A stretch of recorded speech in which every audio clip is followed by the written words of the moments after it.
आज है 14 जनवरी 2026 दिन बुधवार, हिंदी तिथि पौष शुक्ल पंचमी। आइए बात करते हैं देश की बड़ी खबरों की।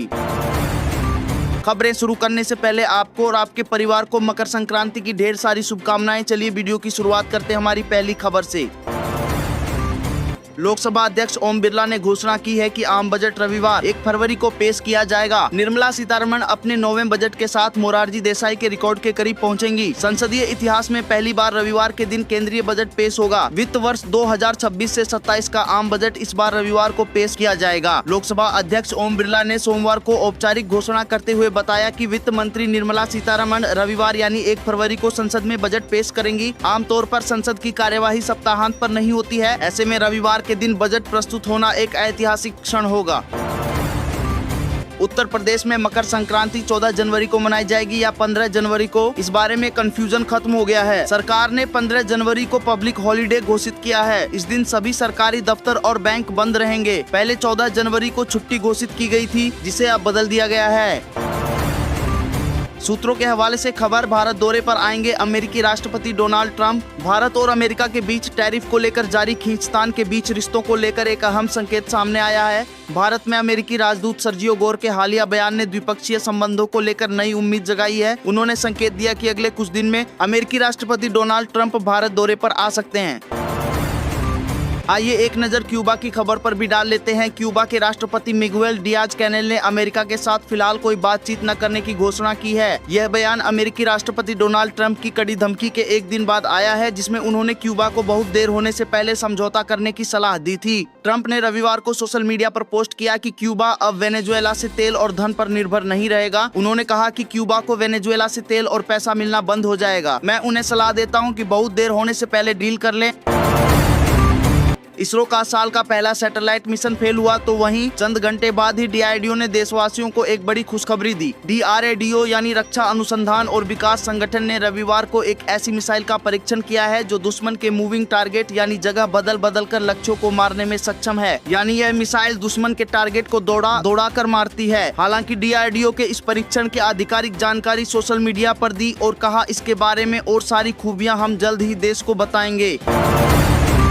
बंगाल में 2026 के विधानसभा चुनाव से पहले माहौल धीरे धीरे गर्माने लगा है और इसी बीच वोट बाय इंडिया का पहला ओपिनियन पोल कई चौंकाने वाले संकेत दे रहा है। ममता बनर्जी की सरकार को लेकर बंगाल की जनता पूरी तरह एक राय में नहीं है। पोल के मुताबिक 38% लोग सरकार के कामकाज को अच्छा या बेहतरीन मानते हैं, जबकि 40% मतदाता इसे खराब या बहुत खराब बता रहे हैं। करीब 15% लोगों की राय औसत की है। इसका मतलब साफ है कि राज्य में एक बड़ा हिस्सा सरकार से खुश है, लेकिन उससे थोड़ा ज्यादा हिस्सा असंतुष्ट भी है। इसी वजह से सरकार की कुल संतुष्टि रेटिंग सिर्फ 12.6% पर टिकती दिख रही है।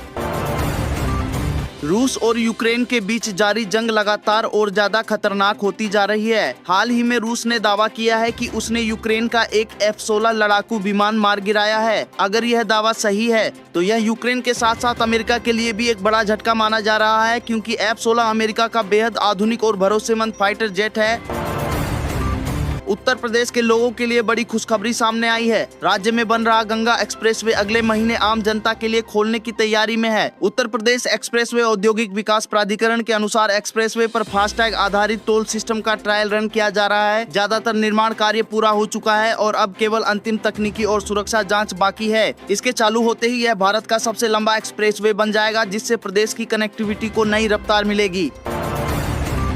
अमेरिकी राष्ट्रपति डोनाल्ड ट्रंप ने एक बार फिर टैरिफ को हथियार बनाते हुए बड़ा फैसला लिया है। उन्होंने ऐलान किया है कि जो भी देश ईरान के साथ कारोबार करेगा, उस देश के अमेरिका के साथ होने वाले सभी व्यापार पर 25% टैरिफ लगाया जाएगा। ट्रंप ने यह घोषणा सोमवार 12 जनवरी को अपने social media platform truth social पर की। कहा कि यह फैसला तुरंत लागू होगा, आखिरी व पक्का होगा। ईरान में चल रहे हिंसक विरोध प्रदर्शन के बीच अमेरिका ने अपने नागरिकों के लिए एडवाइजरी जारी की है। ईरान में अमेरिकी वर्चुअल एम्बेसी ने कहा है अभी ईरान छोड़ दें। एडवाइजरी में कहा गया है पूरे ईरान में विरोध प्रदर्शन बढ़ रहे हैं और हिंसक हो सकते हैं, जिससे गिरफ्तारियां और चोटें लग सकती हैं। सुरक्षा के बढ़े हुए उपाय, सड़कों को बंद करना, पब्लिक ट्रांसपोर्ट में रुकावटें और इंटरनेट ब्लॉकेज जारी हैं। ईरान सरकार ने मोबाइल, लैंडलाइन और नेशनल इंटरनेट नेटवर्क तक पहुँच को सीमित कर दिया है। पूर्व उपराष्ट्रपति जगदीप धनखड़ को सोमवार को एम्स के कार्डियोलॉजी विभाग में भर्ती कराया गया है। 2 दिन पहले वे वॉशरूम में बेहोश होकर गिर पड़े थे। पहले उन्हें मेदांता हॉस्पिटल में भर्ती कराया गया। कई सार्वजनिक कार्यक्रमों में बेहोश होते रहे हैं, जिसमें कच्छ का रण, उत्तराखंड, केरल और दिल्ली की घटनाएं शामिल हैं। स्वास्थ्य कारणों का हवाला देते हुए उन्होंने 21 जुलाई 2025 को उपराष्ट्रपति के पद से इस्तीफा दे दिया था। 8वां वेतन आयोग पर नई अपडेट निकल कर आ रही है। लगातार बढ़ती महंगाई आम लोगों की कमर तोड़ रही है। खाने पीने का सामान हो या घर का किराया, दवाइयां हो या बच्चों की पढ़ाई, हर खर्च पहले से ज्यादा भारी हो गया है। ऐसे माहौल में अगर सैलरी या पेंशन बढ़ने की उम्मीद जगे तो यह किसी बड़ी राहत से कम नहीं होती। केंद्रीय कर्मचारियों और पेंशनर्स के लिए ऐसी ही एक पॉजिटिव अपडेट जल्द मिल सकती है। मौजूदा आर्थिक आंकड़ों के आधार पर जनवरी 2026 में DA या DR में करीब 5% अंकों तक इजाफा होने की संभावना जताई जा रही है। दिल्ली NCR समेत देश के कई शहरों में कुत्तों का आतंक लगातार बढ़ रहा है। अब सुप्रीम कोर्ट ने फिर एक बार इस मामले पर सुनवाई के दौरान बड़ा फैसला लिया है। सुप्रीम कोर्ट की बेंच ने कुत्ते के काटने पर मुआवजा देने का आदेश दिया है। सर्वोच्च न्यायालय की बात करेंगे कि मामले कुत्तों का आतंक लगातार बढ़ रहा है। न्यायालय ने चेतावनी देते हुए कहा कि अगर कोई बच्चा या बुजुर्ग कुत्ते के काटने से जख्मी हो जाता है या उसकी मौत हो जाती है तो राज्य सरकारें उसे मुआवजा देगी। भारत अब फ्रांस से ही 114 राफेल लड़ाकू विमान खरीदेगा। संख्या में कुछ अंतर हो सकता है। भारत अब फ्रांस से ही 114 राफेल लड़ाकू विमान खरीदेगा। एक रिपोर्ट में कहा गया है भारत के लिए फ्रांसीसी राफेल F5 सुपर राफेल अपनी जगह पक्की कर रहा है। रिपोर्ट में कहा गया है कि F5 में नया M88 T-Rex इंजन है, जिसकी वजह से ये 20% ज्यादा थ्रस्ट जनरेट करता है। इसके अलावा इसमें एडवांस एवियोनिक्स है और बिना स्टील्थ फाइटर जेट जितना मेंटेनेंस खर्च के ये एडवांस 4.5 जनरेशन क्षमता देता है। न्यूजीलैंड के खिलाफ 14 और 18 जनवरी को राजकोट और इंदौर में होने वाले आखिरी 2 वनडे इंटरनेशनल के लिए BCCI ने बदली हुई भारतीय टीम की घोषणा की है, जिसमें हेड कोच गौतम गंभीर की सिफारिश पर एक खास खिलाड़ी को शामिल किया गया है। साथ ही मौजूदा टीम इंडिया में वर्कलोड और फिटनेस की चिंताओं को भी मैनेज किया जा रहा है। उम्मीद है कि नया जोड़ा गया खिलाड़ी टीम का बैलेंस मजबूत करेगा।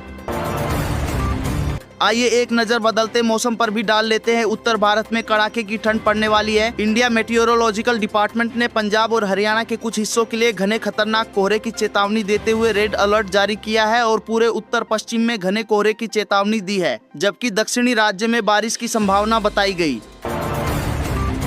देश भर के गिग वर्कर्स की हड़ताल आज सफल हुई। सरकार ने डिलीवरी बॉय की सुरक्षा को लेकर बड़ा कदम उठाया है। सरकार के दखल के बाद ऑनलाइन ऑर्डर से 10 मिनट डिलीवरी का नियम हटा दिया है। श्रम मंत्री मनसुख मांडविया के हस्तक्षेप के बाद ब्लिंकिट ने अपने सभी ब्रांड से 10 मिनट में डिलीवरी का दावा हटा दिया है। इस मुद्दे पर केंद्रीय मंत्री ने ब्लिंकिट, जेप्टो, स्विगी और जोमेटो के अधिकारियों से बातचीत की थी। बैठक में डिलीवरी पार्टनर्स की सुरक्षा को प्राथमिकता देने और समय सीमा हटाने की बात कही गई थी। सरकार ने कंपनियों को स्पष्ट संदेश दिया कि तेज डिलीवरी के दबाव में डिलीवरी बॉय की जान जोखिम में नहीं पड़नी चाहिए। भारत ने एक बार फिर सक्सगाम घाटी पर चीन के दावे को सिरे से खारिज किया है। सेना प्रमुख जनरल उपेंद्र द्विवेदी ने मंगलवार 13 जनवरी को कहा कि भारत पाकिस्तान और चीन के बीच 1963 के सीमा समझौते को मान्यता नहीं देता है। दोस्तों, आज के लिए इतना ही। अगर वीडियो इन्फॉर्मेटिव लगी हो तो वीडियो को लाइक करें और कमेंट में अपनी राय जरूर दें और शेयर करें। और ऐसी ही सच्ची खबरों के लिए चैनल को सब्सक्राइब करना ना भूलें। धन्यवाद।